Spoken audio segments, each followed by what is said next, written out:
حمدا لفاتر الكل والصلاة والسلام على سيد الرسل أما بعد فأعوذ بالله من الشيطان الرجيم بسم الله الرحمن الرحيم يا أيها الذين آمنوا استجيبوا لله وللرسول إذا دعاكم لما يحييكم صدق الله مولانا العظيم.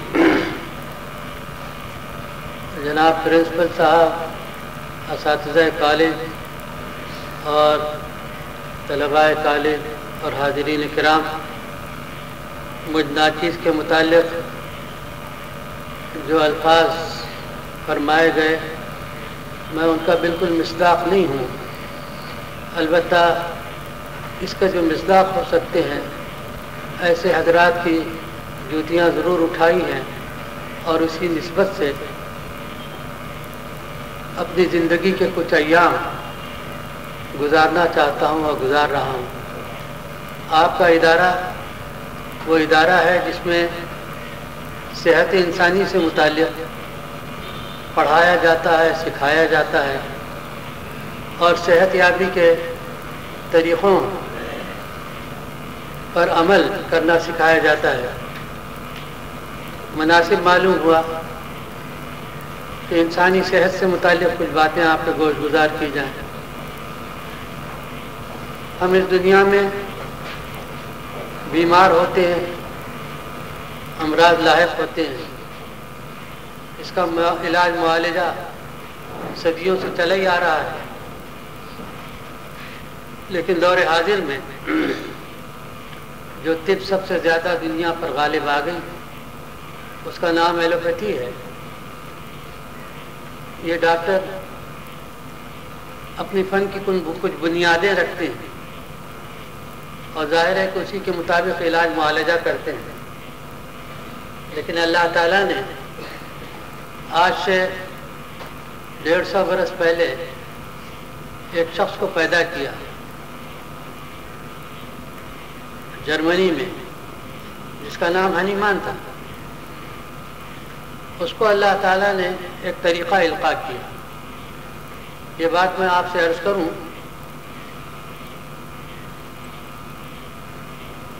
حضرت موسیٰ علیہ السلام نے یہ فرمایا وَإِذَا مَرِضْتُ فَهُوَ يَشْفِينِ، جب میں بیمار ہوتا ہوں تو وہ مجھے شفا عطا کرتا ہے.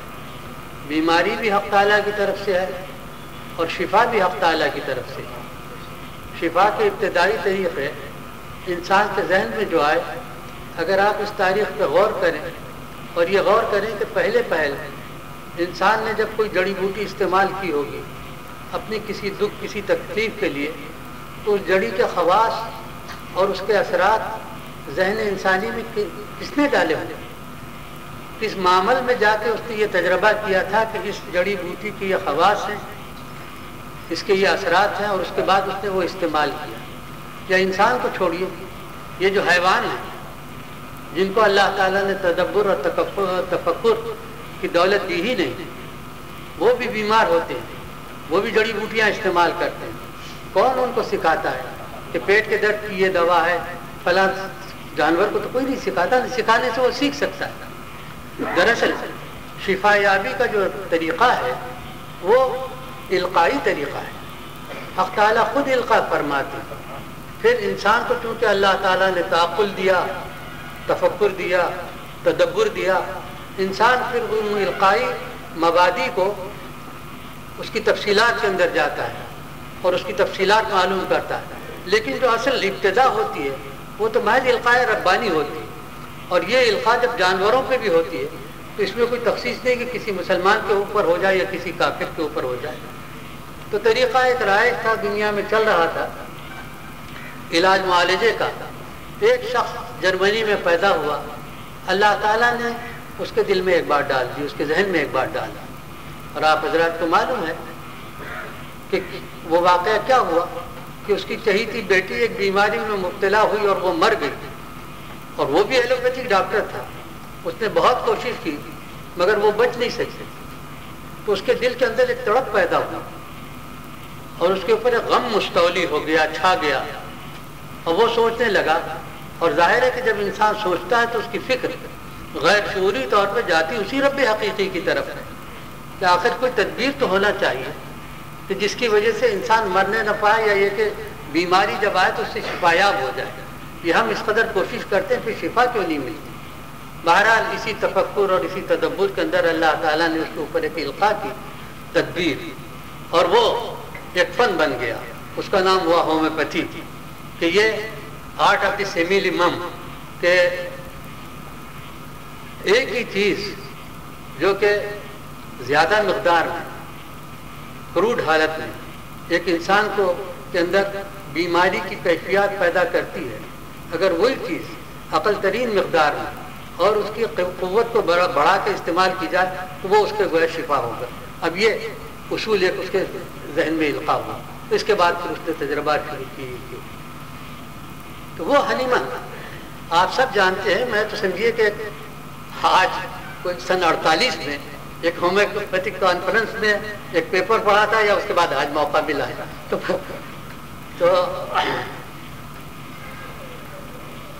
اس نے ہنیمن نے یہ بھی کہا کہ ہماری حقیقت کیا ہے، ہم کیا بیمار ہوتے ہیں، کون بیمار ہوتا ہے؟ اگر یہ آنکھ دیکھتی ہے، اگر یہ ہاتھ حرکت کرتا ہے، اگر یہ پاؤں چلتا ہے، اگر یہ زبان بولتی ہے، تو موت جس کو کہتے ہیں، جب وہ موت آ جاتی ہے تو موت آنے کے بعد یہ آنکھ دیکھتی کیوں نہیں، یہ ہاتھ حرکت کیوں نہیں کرتا، یہ زبان بولتی کیوں نہیں؟ معلوم ہوا کہ آنکھ کے اندر یہ صلاحیت نہیں ہے کہ وہ دیکھ سکے، نہ زبان کے اندر یہ صلاحیت ہے کہ وہ گویا ہو سکے، نہ ہاتھ میں یہ صلاحیت ہے کہ وہ حرکت کر سکے۔ کوئی اور ہے جو اس کو حرکت دیتا تھا، جس کے ذریعے سے یہ آنکھ دیکھتی تھی، جس کے ذریعے سے یہ زبان بولتی تھی، وہ ہے کون؟ اس کو وہ کہتا ہے کہ انر مین، ایک اندر آدمی ہے، آدمی کے اندر ایک آدمی ہے، انر مین سے وہ تعبیر کرتا ہے، اور کہتا ہے کہ جب وہ انر مین اس سے نکل جاتا ہے پھر اس کے بعد آنکھ اپنی جگہ ہے مگر وہ دیکھتا نہیں، زبان اپنی جگہ ہے مگر وہ بولتا نہیں۔ تو اسی طرح جب انسان بیمار ہوتا ہے تو دراصل یہ جسم بیمار نہیں ہوتا، وہ جو انر مین ہے وہ بیمار ہوتا ہے، اس کی بیماری کے صرف امپریشنز اور اس کے اثرات اس وجود کے اوپر ظاہر ہوتے ہیں، تھوڑا پھنسی کہیے، بخار کہیے، جو بھی کہیے، وہ سب اس کے امپریشنز ہیں۔ اصل بیمار ہونے والا، اصل صحت یاب ہونے والا وہ انر مین ہے۔ یہ انر مین کیا ہے، اس کی حقیقت کو معلوم کرنا یہ دراصل اطباء کا کام نہیں ہے، یہ ہنیمن کے بس کی بات نہیں تھی، یا اور کسی بڑے سے بڑے طبیب یا کسی بڑے سے بڑے فلسفی کی بات نہیں کہ وہ حقیقت وجود کیا ہے انسان کا۔ ماں بہرحال اس نے کہا کہ وہ انر مین ہے، جب انسان مرتا ہے وہ انر مین اس میں سے نکل جاتا ہے، پھر اس کو کوئی باقی نہیں رہ جاتا۔ اس بنیاد پر اس نے یہ کہا کہ یہ ایلوپیتھک ڈاکٹر جتنے ہیں یہ دراصل مریض کا علاج کرتے ہی نہیں ہیں، یہ تو مرض کا علاج کرتے ہیں، تھوڑا پھنسی نظر آئی وہی مرہم لگا دیا، اس کو دبا دیا، پھر ختم ہو۔ اور کوئی بیماری آئی اس کا یہ تو بیماریوں کا علاج کرتے ہیں، بیمار کا علاج نہیں کرتے، ہم بیمار کا علاج کرتے ہیں۔ اور ہم یہ جانتے ہیں کہ انسان کا وجود، انسان ایک ٹوٹل بینگ ہے، ایک مکمل ایک وجود ہے، یہ نہیں کہ اس کا ہاتھ الگ ہے، اس کا پاؤں الگ ہے، اس کا سر الگ ہے، بلکہ انسان کی اگر ایک انگلی میں بھی پن چبھو دی جائے تو سارا وجود اس سے متاثر ہوتا ہے۔ ایک سیب کے اندر جب کہیں داغ نظر آتا ہے تو ہم تو وہ داغ کاٹ کے پھینک دیتے ہیں اور باقی سیب کھا لیتے ہیں کہ ٹھیک ہے، لیکن طبی اعتبار سے اگر دیکھیے تو وہ داغ اپنی جگہ اتنا ہی داغ نہیں تھا، بلکہ پورے سیب کے اندر اتنے کیمیکل چینجز آ گئے، اس کا ظہور ایک جگہ داغ کی صورت میں ہو گیا، ورنہ سیب کا جو مزاج تھا وہ تو دراصل بدل گیا۔ تو اسی طرح انسان کو ایک پھوڑا پھنسی نکلے یا بخار آ جائے یا کھانسی آ جائے، کچھ آ جائے، اس کا تعلق صرف پھیپڑے سے، صرف جگر سے، صرف انگلی سے، بلکہ پورا وجود اس کا۔ تو علاج تو جب ہو جبکہ انسان کو ایک ٹوٹل بینگ سمجھ کے اس کو پورے وجود کو سامنے رکھ کے علاج کیا جائے تو وہی گویا صحیح علاج ہوگا۔ اور دراصل یہ امپریشنز ہیں جو ظاہر ہوتے ہیں کبھی آنکھ پہ، کبھی ہاتھ پہ، کبھی پاؤں پہ، کبھی، اور وہ انر مین جو ہے وہ دراصل بیمار پڑتا ہے، علاج اس کا ہونا چاہیے۔ اسلام جو ہمارا دین ہے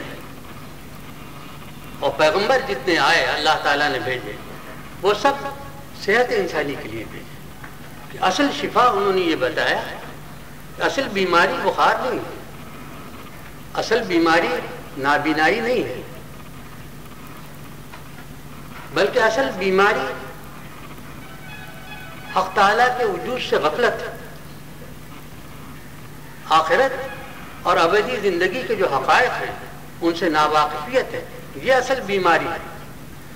اور اس کی وجہ سے انسان دراصل بیمار پڑتا ہے، کیونکہ ساری بیماریوں کا مرکز تو دراصل اس کا ذہن ہے، ذہن ہی اصل چیز ہے۔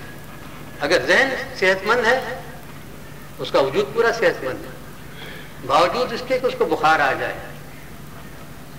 باوجود اس کو کہ اس کو چوٹ لگ جائے، کوئی حادثہ پیش آ جائے، ہڈی ٹوٹ جائے، ذہن اگر اس کا صحت مند ہے تو ہڈی ٹوٹنے کے باوجود دراصل وہ صحت مند ہے، بخار آنے کے باوجود دراصل وہ صحت مند ہے۔ اسی لیے اس دور میں پھر امریکہ کے اندر کچھ ڈاکٹروں نے یہ سوچا کہ دراصل یہ بیماریاں وغیرہ سب سطحی چیزیں ہیں، صحت انسانی جس کو حقیقتاً کہتے ہیں اس کا تعلق ذہن انسانی سے، ذہن اگر صحت مند ہے تو انسان چاہے فریش ہے مگر وہ صحت مند ہے، اور اگر ذہن بیمار ہے تو چاہے انسان وہ چل پھر رہا ہو، دوڑ دھوپ کر رہا ہو، مگر وہ بیمار ہے، کیونکہ اسی کی وجہ سے ساری بیماریاں پھیلتی ہیں۔ یہ قتل ہے، غارت گری ہے، لوٹ ہے، یہ فساد جتنا ہے انسان کی وجہ سے پیدا ہوا ہے، یہ سب کس وجہ سے؟ اس کے ذہنی فساد کی وجہ سے۔ سب کچھ اندر ہے، باہر کچھ نہیں ہے، اندر جو کچھ ہے اسی کے ظہور کا نام باہر کا فساد ہے۔ اگر انسان کے اندر صحت ہے، باہر بھی معاشرہ پرامن ہے، اور اگر انسان کے ذہن میں بیماری ہے، اور وہ بیماریاں کیا ہیں؟ بغض ہے، حسد ہے، کینہ ہے، استحصال کا خراب جذبہ ہے، یہ سب ذہنی عوارض ہے، تو پھر انسان باوجود انسان ہونے کے درندے سے بھی بدتر ہو جاتا ہے، اور وہ معاشرہ جو ہے ایسا ہو جاتا ہے کہ اس میں جینا اور اس میں سانس لینا انسان کے لیے مشکل ہو جاتا ہے۔ تو ساری بیماریوں کا جڑ دراصل اس کے ذہن ہے، اس کی فکر ہے، اس کی سوچ ہے۔ تو اب جدید ڈاکٹر اور ماہرین نے یہ سوچا کہ دراصل صحت تو نام ہے، صحت ہے مینٹل ہائیجین کا، صحت ذہنی کا۔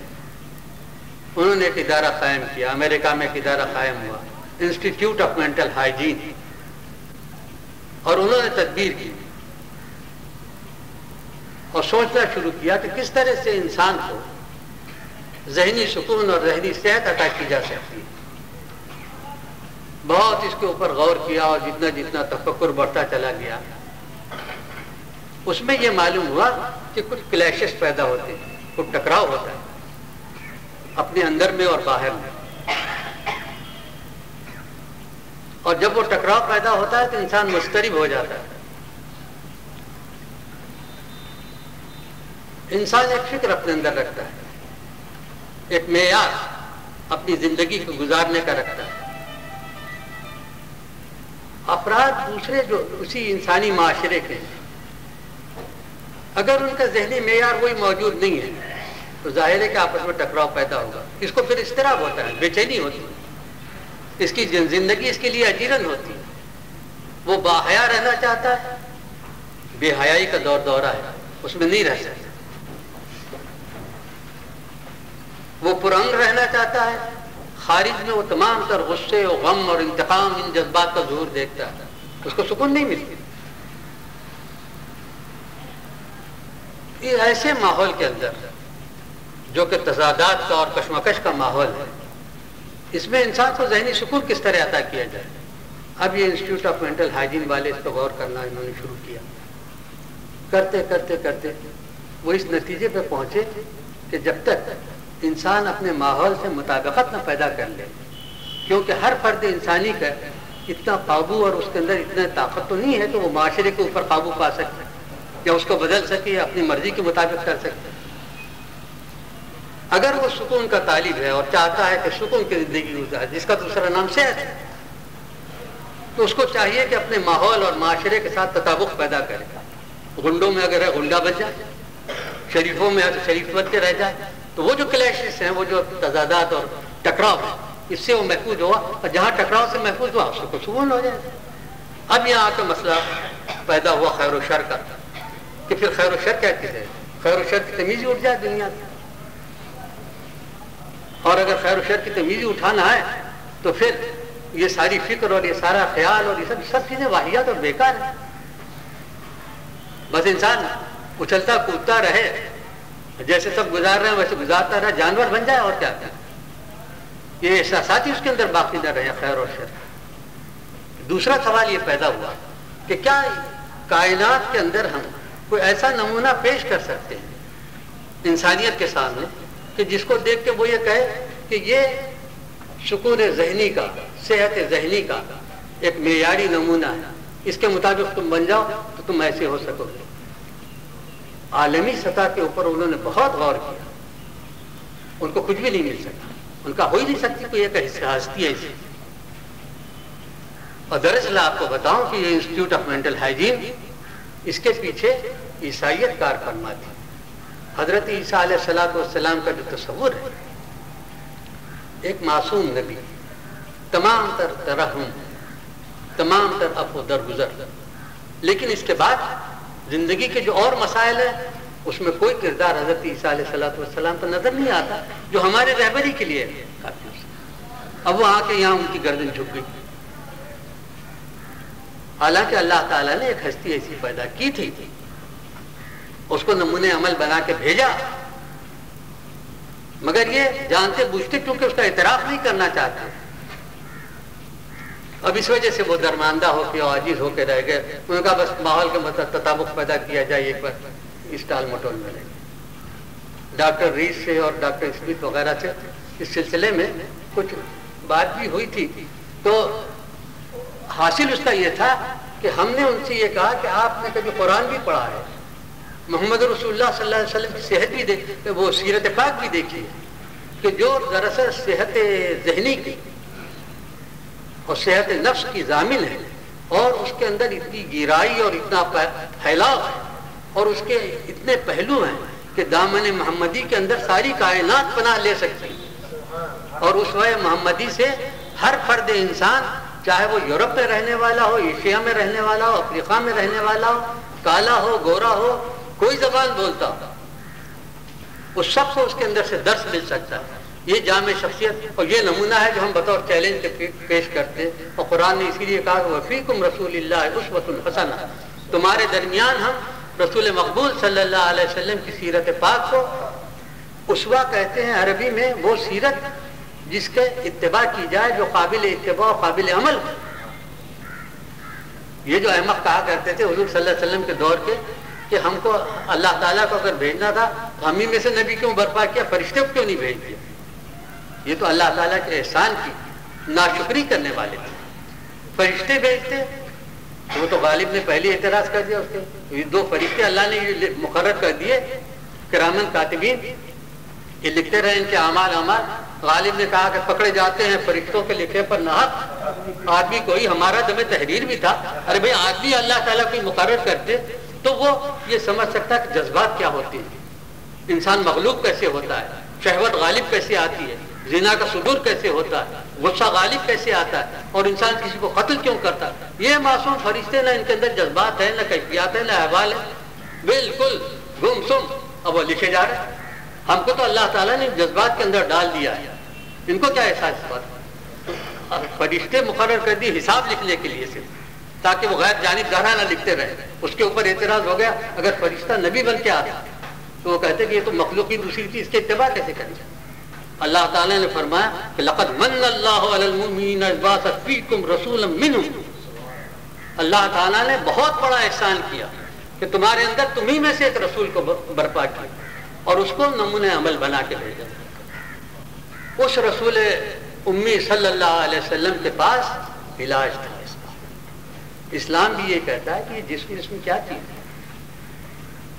وہ انر مین جس کو حلیمن انر مین کہتا ہے، وہ تو اصل میں روح حیوانی ہے، جس کو اطباء حرارت غریزی بھی کہتے ہیں، فلاسفہ اس کو نسمہ بھی کہتے ہیں. یہ قسم کی بھاپ ہے، ایک قسم کے گویا بہت ہی لطیف قسم کا وجود ہے جو سارے ہمارے وجود کے اندر شرائط کیے ہوئے ہیں۔ موت جب آتی ہے تو یہ انسان سے نکلتا ہے، لیکن موت دراصل اس کے نکلنے کا نام نہیں، وہ جو اصل روح ہے وہ جب انسان سے اس کا تعلق ہٹ جاتا ہے تو روح دراصل وہ جو لطیف جسم ہے اس کو اپنا مرکب بناتی ہے اور اس پہ کام کرتی ہے۔ اب جب روح الگ ہو جاتی ہے اس مرکب کی ضرورت باقی نہیں ہوتی، وہ اس سے جدا کر دیا جاتا ہے۔ تو اسلام آ کے یہ کہتا ہے کہ نہ یہ وجود حقیقت ہے، نہ وہ نسمہ یا وہ انر مین وہ حقیقت ہے، بلکہ اس انر مین پہ جو حکمراں ہے جس کو اللہ تعالیٰ نے بنایا، اور وہ اس کا تعلق وہ ایک جوہر ہے۔ جوہر کہتے ہیں اس حقیقت کو جو مادیات سے ماورا ہے۔ تو روح ایک جوہر ہے، امر ربی ہے۔ کافروں نے آ کے حضور اکرم صلی اللہ علیہ وسلم سے فرمایا، پوچھا کہ روح کیا چیز ہے؟ حضور صلی اللہ علیہ وسلم وحی کے منتظر ہوئے، حق تعالیٰ کی طرف سے وحی آئی ہے۔ وَيَسْأَلُونَكَ عَنِ الرُّوحِ، آپ سے یہ روح کے بارے میں پوچھتے ہیں۔ قُلِ الرُّوحُ مِنْ أَمْرِ رَبِّي، آپ کہہ دیجئے کہ ایک امر ربی ہے۔ وَمَا أُوتِيتُم مِّنَ الْعِلْمِ إِلَّا قَلِيلًا، اور یہ روح اتنی لطیف چیز ہے اور اس کی حقیقت یہ تمہارے ادراک سے ماورا ہے۔ ایک طاقت ہے جو اللہ تعالیٰ نے پیدا کی ہے، وہ جب تک تم سے متعلق رہتی ہے اور تم زندہ رہتے ہو تمہارے وجود کا تحقق رہتا ہے، اور جب وہ اس سے الگ ہو جاتی ہے یہ وجود بیکار ہو جاتا ہے۔ اسلام نے آ کے یہ کہا کہ تمہاری حقیقت روح ہے، اور روح کی صحت دراصل اصلی صحت ہے۔ روح جس کی صحت مند ہے وہ انسان صحت مند ہے، چاہے بظاہر وہ بیمار ہو، مفلوج ہو۔ یہ مصائب و آلام اور یہ بیماریاں کہ انبیاء علیہ السلام پہ نہیں آئیں، جبکہ وہ معصوم تھے، بالکل خطاؤں سے بالکل پاک تھے، اللہ تعالیٰ ان سے ناراض ہوتا ہی نہیں تھا۔ حق تعالیٰ کی رضا کے ساتھ پھر ان پہ یہ بیماریاں آئیں، کیا وہ صحت مند نہیں تھے؟ معلوم ہوا کہ یہ جو بیماریاں جس کو ہم بیماری کہتے ہیں یہ دراصل بیماری نہیں، بیماری انسان کی وہ ہے جو اس کے اندر ہے، بغض ہے، حسد ہے، کینہ ہے، یہ رذائل نفس جس کو کہتے ہیں، یہ بیماریاں ہیں۔ پیغمبر آئے اس سے شفا اور صحت بخشنے کے لیے، جو آیت ابھی آپ کے سامنے میں نے پڑھی کہ یا ایھا الذین آمنوا، اے ایمان والو، استجیبوا للہ وللرسول، اللہ اور اس کے رسول کی بات کو مانو، اذا دعاکم لما یحییکم، جب وہ تم کو بلائے تاکہ تم کو وہ زندگی بخشو، حیات بخشو۔ معلوم ہوا کہ چلتے پھرتے بھی تم زندہ نہیں تھے، صرف تحرک کا نام زندگی ہے۔ یہ تو آج پتلے بنا کے اس کے اندر وہ رکھ دیتے ہیں، کیا نام اس کا، بجلی کا آلہ، اور وہ بھی پھدکنے لگتے ہیں، چلنے لگ جاتے ہیں۔ اسی کو کچھ ذرا بڑی حیات ہو جائے اگر زندگی اسی کا نام ہو کہ انسان کھانے پینے لگ جائے، بولنے لگ جائے، کچھ کرنے لگ جائے۔ انسان کی حیات کی وہ سطح جو حیوانی سطح ہے یہ معتبر نہیں۔ حیات انسانی کی وہ سطح جس کو نفسیاتی سطح کہیں وہ بھی دراصل معتبر نہیں۔ صحت مند انسان اس وقت ہوتا ہے جبکہ وہ صاحب ایمان ہوتا ہے، ایمانی سطح پہ جا کے صحت حاصل ہوتی ہے۔ تو معلوم ہے کہ کافر تو کبھی صحت مند ہو ہی نہیں سکتا، صحت مند تو صرف مسلمان ہوگا، کافر نہیں ہو سکتا صحت مند، کیونکہ بنیادی چیز اس کی ایمان ہے۔ روح امر ربی ہے، روح پہ دار و مدار ہے صحت اور بیماری کا۔ انسان اگر اللہ تعالیٰ سے متعلق نہ رہے اور دنیا میں روح کے تقاضوں کو الگ رکھے، محض اپنی جبلی داعیات کے اوپر وہ جانوروں کی طرح چلنے لگ جائے تو وہ تو اللہ تعالیٰ سے ٹوٹ گیا، اور جب اللہ سے الگ ہو گیا وہ بیماریوں کی آماجگاہ بن گیا۔ صحت کا اس کے پاس کیا تصور ہو سکتا ہے؟ آج اگر دنیا چاہتی ہے کہ وہ صحت حاصل کرے تو وہ لاکھ ایسے انسٹیٹیوٹ قائم کر لے مینٹل ہائیجین کے انسان کو کبھی صحت عطا نہیں کر سکتا. اور یہ طبی ذرائع جن سے ہم انسان کو بظاہر صحت عطا کرتے ہیں یا عطا صحت کا ذریعہ ہم بنتے ہیں، یہ دراصل ہماری حقیقی صحت نہیں ہے.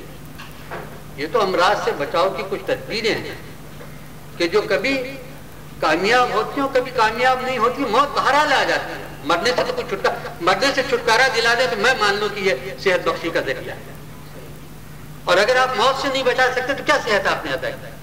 ایک بیماری کو دور کر دیا، سمجھے کہ آپ یہ وہی بیماری دوسری دفعہ آتی ہے اور شفا نہیں ہوتی. تو معلوم ہے کہ شفا یابی کہ آپ کے پاس کوئی سامان نہیں. پیغمبر کی چوکٹ پہ آئیے، یہاں سے آ کے نسخہ لیجیے. وہ آپ کو صحت کا وہ نسخہ دے گا کہ آپ اس عالم میں رہیں چاہے اس عالم میں رہیں، زندہ رہیں گے. اس عالم میں جا کے جو انسان کی ابدی زندگی ہے، وہاں جا کے پھر وہ حالت نہیں ہوگی کہ جہنم میں ڈال دیے جائیں جہاں لا یموت فیہا ولا یحییٰ کی کیفیت پیدا ہو گئے. نہ تو زندگی کا لطف حاصل ہے، نہ مر نہیں پاتے. جہنم کا سب سے بڑا عذاب یہ ہے کہ وہاں زندگی ختم بھی تو نہیں ہوتی. یہ مجرم، یہ کافر تمنا یہ کریں گے کاش یہ زندگی ختم ہو جائے، ہم بھی راکھ بن جائے، جل جائے. نہیں اجازت. قرآن کہتا ہے کہ ایک جلد جھلسنے نہیں پاتی، بدلنا جلودہم، ہم ان کی دوسری جلد پر، تاکہ عذاب مسلسل رہے، عذاب مسلسل رہے. بیماری اور دکھ اور درد اور محن انسان کے ساتھ چلا جاتا ہے. صحت یابی کہاں؟ تو صحت یابی دراصل نہ ایلوپیتھی دے سکتی ہے، نہ یونانی، نہ آیورویدک، اور نہ ہومیوپیتھی، نہ اور آپ کے یہ جو انسٹیٹیوٹس مینٹل ہائیجین کے یہ بخش سکتے ہیں. صحت تو حاصل ہوتی ہے پیغمبر کے مطلب سے، اور صحت کاملہ عطا کرنے کے لیے پیغمبر خاتم صلی اللہ علیہ وسلم آئے، جو کہ سارے پیغمبروں کے سردار اور سب کے آقا. صحت کا نسخہ کامل تو وہاں ملا ہے. حضور صلی اللہ علیہ وسلم نے جب ایک بادشاہ کو دعوت کا رقعہ لکھا ہے، خط تحریر فرمایا، لکھوا دیا. اس کے آخر میں دو لفظ ایک جملہ لکھی، اسلم تسلیم. اسلام قبول کرو، سلامتی میں آ جاؤ، صحت کاملہ مل جائے گی. اب نہ زندگی اس دنیا میں تمہاری مجروح ہوگی، نہ آخرت میں مجروح ہوگی. موت تو ایک دروازہ ہے اس دنیا سے دوسری دنیا میں منتقل ہو جاؤ، صحت کے ساتھ منتقل ہو جاؤ. فرشتہ جب آئے گا، اس کے لیے حضور اکرم صلی اللہ علیہ وسلم نے فرمایا کہ موت کیا ہے؟ مومن کے لیے ایک تحفہ ہے. اور فرمایا کہ مومن تو ایسے مرتا ہے جیسے کہ گرہ کھول دی جائے تاگے کی، اس کی تو گرہ کھل جاتی. شاداں و فرحاں نشان مرد حق جزین چے گویم چو مرگ آیت تبسم بر لبے ہو. وہ کیوں تبسم ہوتا ہے؟ وہ دیکھتا ہے اپنی سامنے کہ میں صحت کے ساتھ جا رہا ہوں اور زیادہ صحت مند فضا میں جا رہا ہوں، اور پھر وہاں جا کے تو کوئی دکھ درد کا سوال ہی نہیں. تو اسلام کی صحت بخشی کو جتنا بہتر طریقے سے آپ حضرات سمجھ سکتے ہیں، جو بہرحال دنیاوی امراض اور دنیاوی مادی صحت کی بحالی کے اندر کوشش کریں، آپ سے زیادہ اسلام کو کوئی بہتر طور پر سمجھ نہیں سکتا، بشرطے کہ آپ اس پہ غور و تفکر کریں اور اس کی طرف توجہ کریں. آپ نے ایلوپیتھک سے ترقی کر کے ایک درجہ حاصل کر لیا کہ آپ امراض کا علاج نہیں کرتے بلکہ مریض کا علاج کرتے ہیں، مگر وہ مریض بھی بہرحال آپ کے علاج معالجے سے بچ نہیں جاتا. موت آ کے بہرحال اس کو بھی ہاتھ مارنا. لیکن جو نسخہ پیغمبر خاتم صلی اللہ علیہ وسلم کے باب الشفا سے حاصل ہوتا ہے، وہ ایسا ہے کہ فرشتہ کیا ہے، فرشتہ موت کا چھوتا ہے وہ بدن تیرا، تیرے وجود کے مرکز سے دور رہتا ہے، مرکز وجود. اور اس کو صحت مل گئی، اس کو کیا کرے گا فرشتہ؟ اسرائیل کا ہاتھ اس پہ نہیں پڑتا، وہ تو جسم کو روح سے الگ کر دیتے تھے، روح الگ جسم پر، اور ہم تھے روح، ہم کب یہ جسم، یہ تو ایک معمولی قالب ہے. برزخ میں جا کے ایک لطیف تر جسم ملے گا، اور آخرت میں ماں کے لحاظ سے تو اس سے لطیف تر ایک جسم ہم کو عطا ہوگا. ہماری حقیقت دوسری ہے، اور ہماری حقیقت وہی ہے کہ جب ہم پیدا ہوئے تھے، اور پیدا اس دنیا کے اندر ہم نہیں ہوئے، اللہ تعالیٰ نے ایک عالم میں جس کا نام عالم ارواح ہے وہاں ہم کو پیدا کیا تھا، وہاں موجود تھے، زندہ تھے، حق تعالیٰ کے مشاہدے سے مشرف تھے، حق تعالیٰ سے ہم کلام سے۔ اللہ تعالیٰ نے ہم سے پوچھا تھا بتاؤ میں تمہارا رب ہوں کہ نہیں ہوں، کیونکہ سامنے موجود تھے، دیکھ رہے تھے۔ اس وقت سب نے کہا کہ بھلا بھلا، بلا شبہ آپ ہمارے رب۔ تخلیق وہاں ہوئی تھی، رہنے والے ہم وہاں کے تھے۔ اب وطن چھوٹنے سے انسان کو دکھ ہوتا ہی نہیں ہوتا، وہ وطن چھوٹ گیا، وہ نورانیت اور وہ نورانی عالم وہ ہم سے چھوٹ گیا، مادیات میں آ گئے، ظلمتوں کے اندر آ گئے، وطن کو بھلا دیا، اپنے محبوب کو بھلا دیا، اپنے محسن کو بھلا دیا۔ روایت میں آتا ہے کہ جب حق تعالیٰ نے پوچھا الستو بربکم، کیا میں تمہارا رب نہیں ہوں، ساری روحیں متوجہ ہو گئی حضور اکرم صلی اللہ علیہ وسلم کی روح مبارک کی طرف کہ دیکھیں کیا فرماتے ہیں۔ جب حضور نے کہا کہ بلا، سب نے کہا بلا بلا۔ تو ہمارے مربی حضور اکرم صلی اللہ علیہ وسلم صرف اس دنیا میں نہیں، اس دنیا سے مربی ہیں ہمارے۔ حضور صلی اللہ علیہ وسلم کی نبوت اس عالم سے ثابت ہے، اور وہاں بھی انسانیت کے مربی وہ تھے، پھر یہاں بھی ظہور کے اعتبار سے آخر ہے، وجود کے اعتبار سے اول ہے۔ وطن وہ تھا، مالک حقیقی وہاں موجود تھا، ہمارے محبوب حضور صلی اللہ علیہ وسلم وہاں موجود تھے، اور ساری سنگت تھی، سب ملا تھا۔ یہی تو راز جب کھلتا ہے کسی کے اوپر پھر وہ بے چین ہو جاتا ہے۔ یہ عارف رومی کیوں مچل گیا؟ فرمایا بشنوزنہ چوں حکایت والجدائی ہا شکایت کز نیستا تا مرا ببریدان از نفیرم مردزن نالیدان سر من از نالے من دور نیست لیک چشم و گوش رہا نور نیست۔ ارے مجھ سے پوچھو یہ میں کیا کہہ رہی تھی کہ جب سے اس عالم سے کاٹ کے مجھے پھینکا ہے، بس اضطراب میرا ختم ہو گیا۔ ہر کسی ظن خود شد یار من وزدرون من نجس استرار۔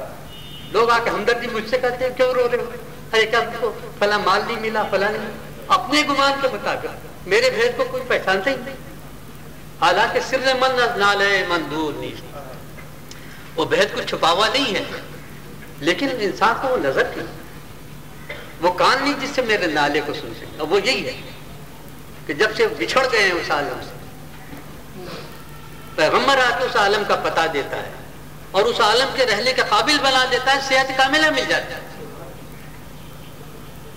میں آپ سب حضرات کو اس مختصر گفتگو میں، اور جو ذرا سی غیر مرتب بھی تھی اس وجہ سے کہ ہمارے مولانا رحمانی نے ایک دم سے مجھ سے کہا کہ وہاں تقریر کرنا ہے، پہلے سے مجھے کوئی معلوم نہیں تھا، تو آپ سب حضرات کو، طالبات کو، طالب علموں کو، میں سب کو دعوت دیتا ہوں کہ صحت یابی کا جو نسخہ ہے قرآن پاک اور حضور پاک صلی اللہ علیہ وسلم کی اسوہ حسنہ، اس کی طرف آپ آئے اور دیکھیں کیسی صحت ہے۔